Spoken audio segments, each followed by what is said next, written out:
All right, welcome back to the DeFi House. And in this video, I want to cover top 3 mistakes for new people in DeFi.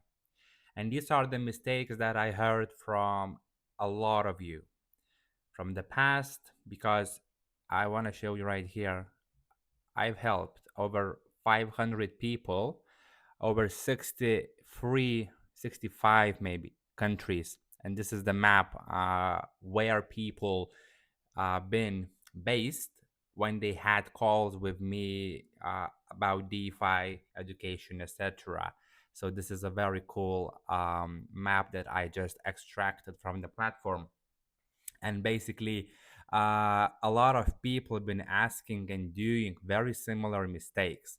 That's why I want to cover top 3 of them in this video, so you have a better understanding of the overall DeFi perspective. Okay, so number one, focusing on small ranges and small TVL pools, aka DGen pools, to maximize returns. So the majority of people, when they come to DeFi, they want to extract as much as possible as quickly as possible, right? So you want to be investing in risky pools, in small TVL pools, or you want to be setting very tiny ranges, like 2 or 3% ranges, to maximize the returns.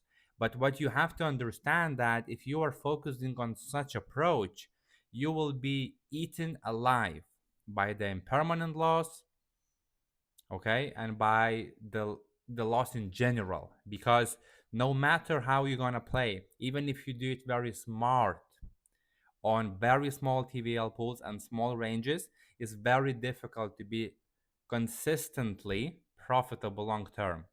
Because yes, you might earn a pretty good amount of fees, but if the market moves out of your range from both sides, from the lower side, it's even worse, because you are now experiencing the impermanent loss that is difficult to manage because of your tiny range.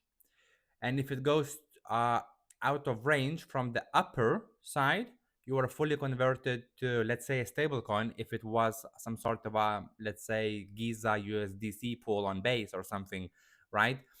Then you might actually made some fees, but you have the opportunity cost, because just holding that Giza coin would be more beneficial for you, more profitable. So you cannot focus on small ranges, small pools, and try to maximize the most fees possible. This approach will not work in a long-term perspective. And this is one of the most common mistakes.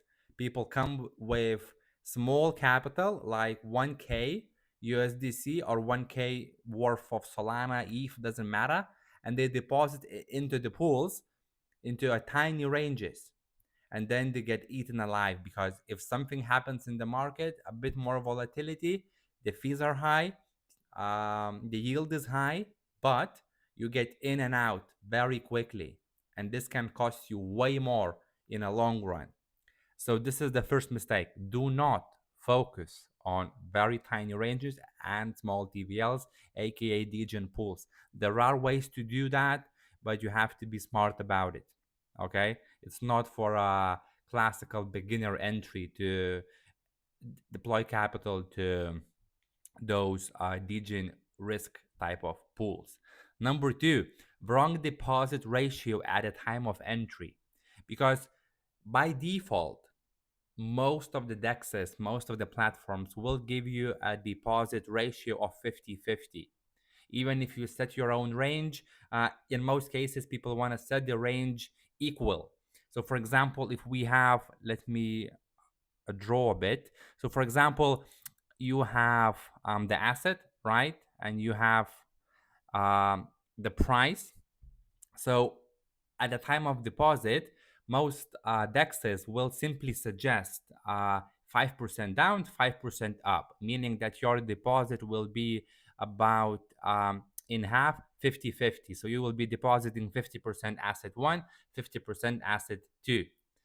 And if the price of that asset one or asset two is wrong, I mean, if it's at an all-time highs or near the lows, etc. This will significantly impact your future results, because imagine the scenario that, for example, let's assume that the pool is Solana versus USDC, okay? This is the pool. And currently, let's imagine that Solana is at 255, okay? 255 per Solana, which is pretty much all-time highs, okay? So now, if you are bringing capital into the pool, let's assume that you have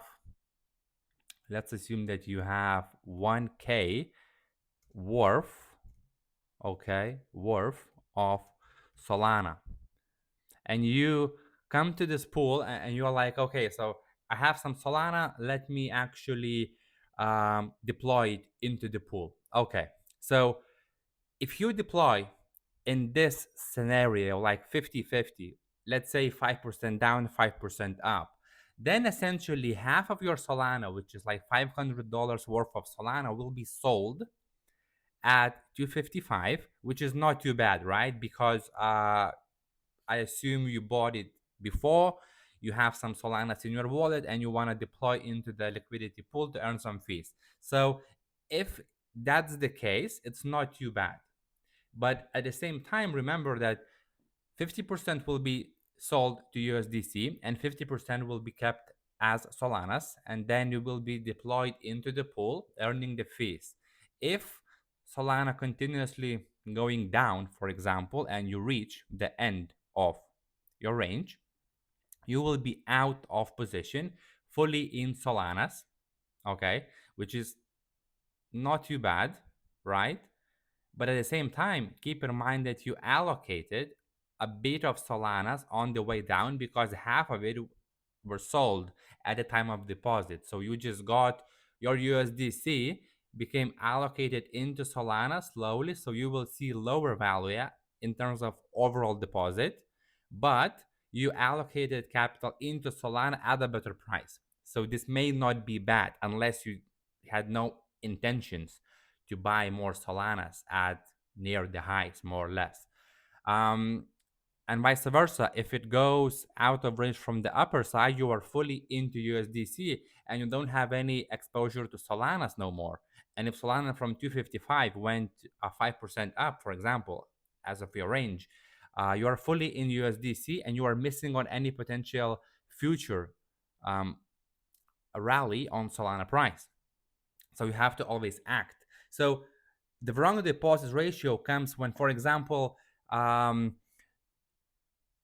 Solana could be at all-time highs right now, 255, and assuming that, let's take another example, you have 5K USDC that you want to deposit into the pool. You saw the videos, you watched all of the education, you feel confident, yeah, you want to earn some fees. 5K USD at the current scenario, 255 per Solana. Then essentially, if you deposit like that in 50-50 proportion, the same, 5% down, 5% up, what you are doing, you are buying 2.5K worth Solanas at all-time highs, pretty much at high prices. Do you want to do that? Most likely not.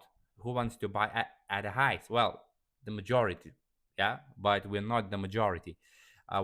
We are taking the professional approach to the market, meaning that you have to think about it, because in this case, if you deposit 5K USDC into the pool, that's bad. That is bad because you are buying 2.5K worth of Solanas at very high prices at all-time highs, right? Where the probability of a pullback down is much higher than the probability of continuous rally to the upside. So in this case, you have to think, okay, so what can I do better? How can I allocate my USDC better? And the best approach would be to actually allocate into the pool. Let me remove this one. To allocate into the pool, if we have the range, maybe the best scenario for you is to allocate 90% in USDC, right? USDC. So you will be giving no range to the top, right? like 1% or 0.5% to the top, and the majority of the range to the bottom, right? Like 5 or 10, 15%, doesn't matter, right?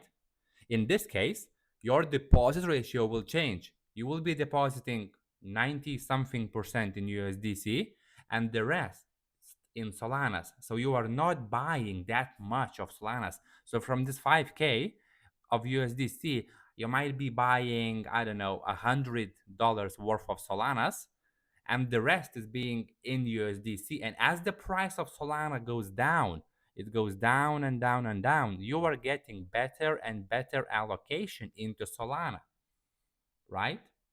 Because your USDC is slowly being converted towards the Solana, towards the end of your range. And once a Solana goes down enough to get out of your range limit, you will be fully in Solanas. But now you got accumulated into Solana at a way better prices, right? So you maintained your USDC.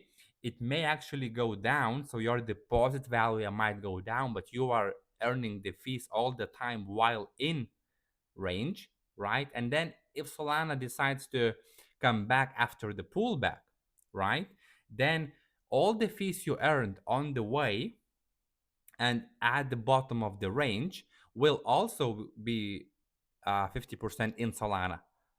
And you bought a Solana at a better price. And as it comes back, your fees will increase because you accumulated some fees at these prices, some fees at this price, some fees at this price. And then if Solana starts to go back to the upside, you are once again automatically converted out of Solana towards USDC, but the fees you earned are always 50-50 proportion, 50% USDC, 50% Sol. So all that Solana, that 50% in fees will also increase in value, right? So this is a much better approach, strategically thinking, deploying USDC, mostly USDC, and then just a bit of Solanas, right?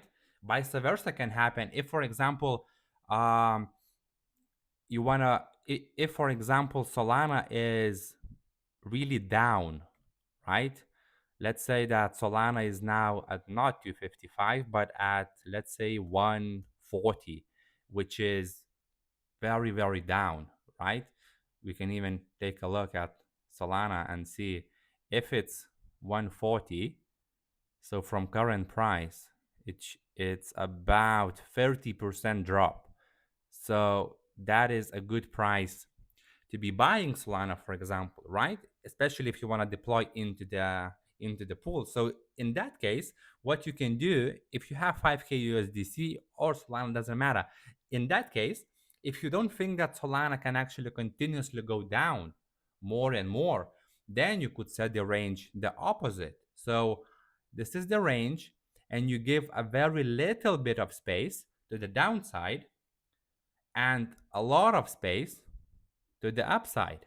In this case, you are deploying mostly in Solanas and just a little bit in USDC. And as the price of Solana increases towards your range, let's say that your range upper limit is at 200, okay? So 140, 200. So as Solana goes from 140 towards 200, you are being converted into USDC. So essentially, you are getting out of your Solana position at a better prices slowly, right? Meanwhile, you are earning the fees as well. And if Solana reaches the upper limit of your range, you will be converted fully into USDC with some profits on the way plus the fees. And then you can decide whether you want to exit the position and have USDC and then rebalance again based on USDC and Solana down, the opposite of this method that I showed you just before, or you might actually want to be still holding Solana. Then if you get out of this in USDC, you can immediately swap back to Solana and just hold Solana for a while if it's on a good run, etc., etc. Many different ways to manage it, but your deposit ratio is really, really important at the time of entry. So you don't want to be buying 50-50 at a highs or at a lows. You want to be allocating more towards one asset or another. And number three, frequently rebalancing the ranges the wrong way. Once again, if you are using some of the advanced rebalancing methods that I show inside the DeFi House community, not everything is free, guys. I do have advanced methods, everything that I share for my people inside, right? So you can be rebalancing using many different methods. You can be hedging against your LP using perpetual futures, etc. There are many ways to rebalance or to get at least towards delta neutral strategy while earning just the fees. But there are strategies on how to rebalance the pools, right? To ensure that you are not buying back the assets and locking in the impermanent loss, which is the worst thing you can do. The one of the most common mistakes when the asset price goes down and people get out of range, they rebalance the range with once again a 50-50 proportion, which means that you are actually buying back the asset with the lower deposit value because of the impermanent loss. And that is the worst thing you can do. You will get eaten alive. And there are many different ways to rebalance professionally and avoid buying back the assets. And all of those ways are, of course, being explained in the DeFi House. So we can jump into that, and I can show you a bit. Like right here on a DeFi knowledge world, there are videos on how to actually rebalance the pools using those methods. And all of these videos are a bit more advanced, so to speak, but it's definitely worth watching them if you plan to get involved into DeFi for a long term perspective. That's very necessary. So, back on this. So, these are the top three mistakes that the majority of people, from my experience, from helping a lot of people on their DeFi journey, been doing. Been asking me. One guy actually called me and said, "Look, I am in this whole DeFi thing, but I earned a lot of fees, but I am in a loss. At the end of the day, I'm in a loss after a few weeks." I was like, how is this possible? Because I knew the guy set up the pools the correct way. And that his mistake was that he was always compounding back into the pool. All the fees he earned, he compounded back into the pool. And because the pool was a volatile one, the degen risk one, it was, I believe, Zora USDC on base. And Zora is really, really volatile, extremely volatile. Zora can go 10-20% in a day easily. And because he was constantly compounding, yes, he was earning good fees because the APR, sorry, for that pool was 2-3% daily. That was amazing. But because he was always compounding and Zora price decreased over time, and Zora is really volatile, and the price decreased, I don't know, between 20 to 25%. All of those fees that were converted back towards Zora, because Zora price was going down towards the lower limit of the range, and it's always compounding. Essentially, you are exchanging your USDC into Zora,